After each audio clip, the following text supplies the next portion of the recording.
Hello, everyone. Here we are. We are going to get going with Isaiah 33. Now, I just want to preface this that most of this chapter is about the impending Assyrian attack, okay? So when they talk about the strong enemy, etc., he's talking about Assyria, and this is out of the mouth of Isaiah. This is what the Lord wants to say to Jerusalem. Woe to you, destroyer, meaning Assyria, you who have not been destroyed. Woe to you, betrayer, you who've not been betrayed. When you stop destroying, you will be destroyed. When you stop betraying, you will be betrayed. Lord, be gracious to us. We long for you. So this sounds like Jerusalem has learned that they're not going to get help from Egypt. They're not going to get help from anywhere else but the Lord. Be our strength every morning, our salvation in time of distress. At the uproar of your army, the peoples flee. When you rise up, the nations scatter. Your plunder, O nations, is harvested as by young locusts. Like a swarm of locusts, people pounce on it. The Lord is exalted, for he dwells on high. He will fill Zion with his justice and righteousness. Now, they're praying in advance here, okay?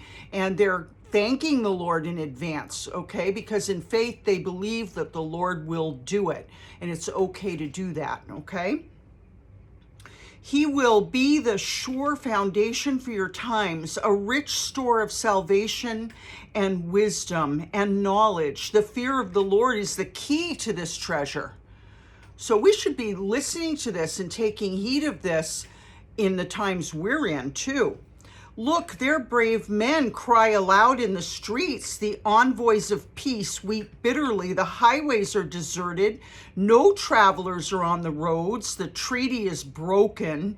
Its witnesses are despised. No one is respected. This sounds like us too today. The land dries up and wastes away. Lebanon is ashamed and withers. Now remember, in Lebanon, there were majestic, beautiful cedars. That's what Lebanon is known for. Sharon is like the Arabah, and Bashan and Carmel drop their leaves. Now will I arise, says the Lord. Now will I be exalted. So the Lord is now standing up. Now will I be lifted up. You conceive chaff. You give birth to straw. Your breath is a fire that consumes you. The peoples will be burned to ashes like cut thorn bushes. They'll be set ablaze. You who are far away, hear what I have done. You who are near, acknowledge my power. The sinners in Zion are terrified. Trembling grips the godless. Of course, because they know judgment is coming. Who of us can dwell with the consuming fire? God. Who of us can dwell with everlasting burning? Those who walk righteously and speak what is right, who reject gain from extortion and keep their hands from accepting bribes, who stop their ears against plots of murder and shut their eyes against contemplating evil. They're the ones who will dwell on the heights, whose refuge will be the mountain fortress. Their bread will be supplied and water will not fail them. So please don't worry that the Lord is going to take care of you through the times to come. Your eyes will see the King in his beauty and view a land that stretches afar. In your thoughts, you'll ponder the former terror. Where is that chief officer? Where's the one who took the revenue? Where's the officer in charge of the towers? You will see those arrogant people no more, people whose speech is obscure. The Assyrians, whose language is strange and incomprehensible. Look on Zion, the city of our festivals. Your eyes will see Jerusalem, a peaceful abode, a tent that will not be moved. Its stakes will never be pulled up, nor any of its ropes broken. Do you know that you're adopted into the true vine, the Jewish vine? You're not a Jew if you're not a Jew, naturally, but you're adopted into that vine. So what's being said to Israel is true for you, Christian. There the Lord will be our mighty one. It'll be like a place of broad rivers and streams. No galley with oars will ride them. No mighty ship will sail them. For the Lord is our judge. The Lord is our lawgiver. The Lord is our king. It is he who will save us. Your rigging hangs loose. The mast is not held secure. The sail is not spread. Then an abundance of spoils will be divided, and even the lame will carry off plunder. No one living in Zion will say, I'm ill, and the sins of those who dwell there will be forgiven. Now, when it says even the lame will carry off plunder, what it said in Enduring Word was that this was about forgiveness to sinners. Okay, so even those that are totally broken by sin will be forgiven. Okay, all right, Isaiah 34. Come near, you nations, and listen. Pay attention, you peoples. Let the earth hear and all that's in it, the world and all that comes out of it. The Lord is angry with all nations. His wrath is on all their armies. He'll totally destroy them. He'll give them over to slaughter. Their slain will be thrown out. Their dead bodies will stink. The mountains will be soaked with their blood. All the stars in the sky will be dissolved, and the heavens rolled up like a scroll. This sounds very Revelation, people. Remember, the words have multiple meaning, even though they never lose their basic point or meaning, okay? But they can minister, each word can minister to a lot of different situations without losing any of what is being said. And all of this is Revelation talk. So I'm going to start again. The Lord is angry with all nations.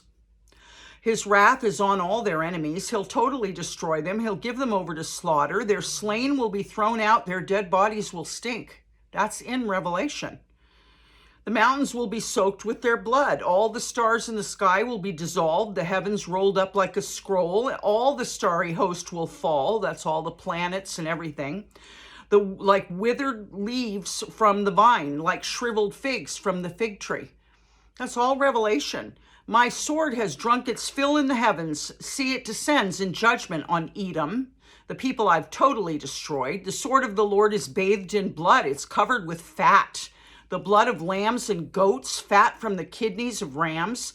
For the Lord has a sacrifice in Bozrah and a great slaughter in the land of Edom. Now, Bozrah is spelled B-O-Z-R-A-H.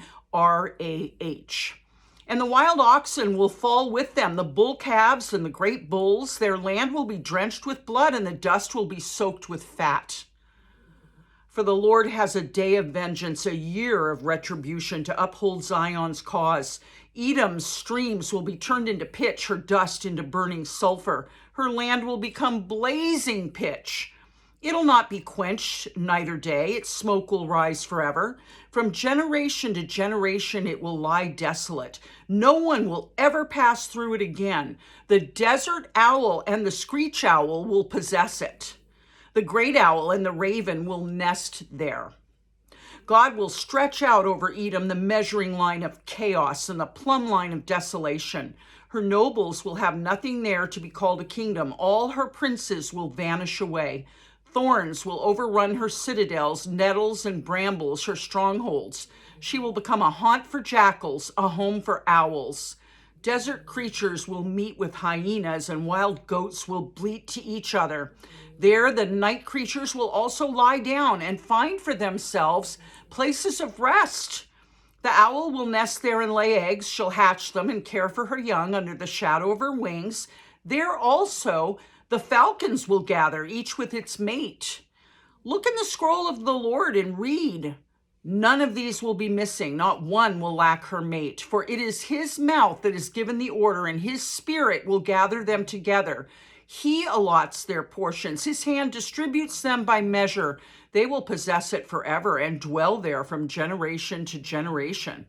All right, so the Lord is saying here through Isaiah that there's a certain land that, well, it says he's angry with all nations.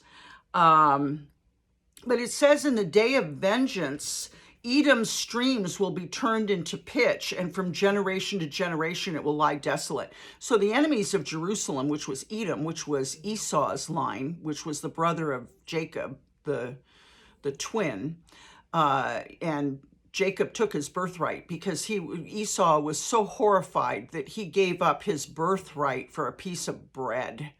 I feel like I'm seeing people doing that today. You know, they're just willing to give up freedom just to do these weird things, and I won't get into it. You know what I mean. So he's cursed Edom, which I'm assuming is, I'm not assuming, but I know is Esau's line, Esau's inheritance. So there's a curse there. Only the birds and the owls and birds of prey are going to be there raising their young. Okay, Isaiah 35. The desert and the parched land will be glad. The wilderness will rejoice and blossom. Like the crocus, it will burst into bloom. It will. Have you ever seen a crocus? Crocuses really do burst. It's a really neat flower. It will rejoice greatly and shout for joy. The glory of Lebanon will be given to it, the splendor of Carmel and Sharon. They will see the glory of the Lord, the splendor of our God. Strengthen the feeble hands, steady the knees that give way. Say to those with fearful hearts, be strong, do not fear. Your God will come. He will come with a vengeance. With divine retribution, he will come to save you. Then will the eyes of the blind be opened and the ears of the deaf unstopped. Then will the lame leap like a deer, and the mute tongue will shout for joy. Water will gush forth in the wilderness and streams in the desert. The burning sand will become a pool, the thirsty ground bubbling springs. In the haunts where jackals once lay, grass and reeds and papyrus will grow.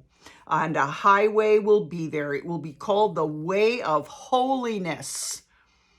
It will be for those who walk on that way. The unclean will not journey on it. Wicked fools will not go about on it. No lion will be there, nor any ravenous beast. They will not be found there. But only the redeemed will walk there, and those the Lord has rescued will return. They will enter Zion with singing. Everlasting joy will crown their heads. Gladness and joy will overtake them, and sorrow and sighing will flee away. That's a promise, folks. Okay, that's a promise. I don't know where we get off thinking the Lord isn't a rescuer. He really is a rescuer, and he does rescue. As you can see, he does punish the wicked, and he does rescue the redeemed. Okay, so if you're, sighing because you see so much wickedness and it appears that it's going to be gotten away with, it won't. It won't. It's going to get punished. Everything you see that makes you mad because you know it's a lie, it's going to get punished in front of all of us, I'm sure. Okay? So don't worry, all right? And don't be like the churches that believe that or I should say the more cultic churches that believe that we're going to go through the tribulation. You don't have to go through the tribulation. You can be obedient now and be surely rescued before that happens, because I'm telling you, no man's going to be able to stand. Very few people are going to escape the tribulation with their lives. Very, very few. So don't join the world system, the global elites in a lie, okay? We know what the scripture says. Our God is a rescuer. I love you very much, and I'll see you tomorrow, and we'll pick it up with Isaiah 36. I'll see you then. Bye-bye.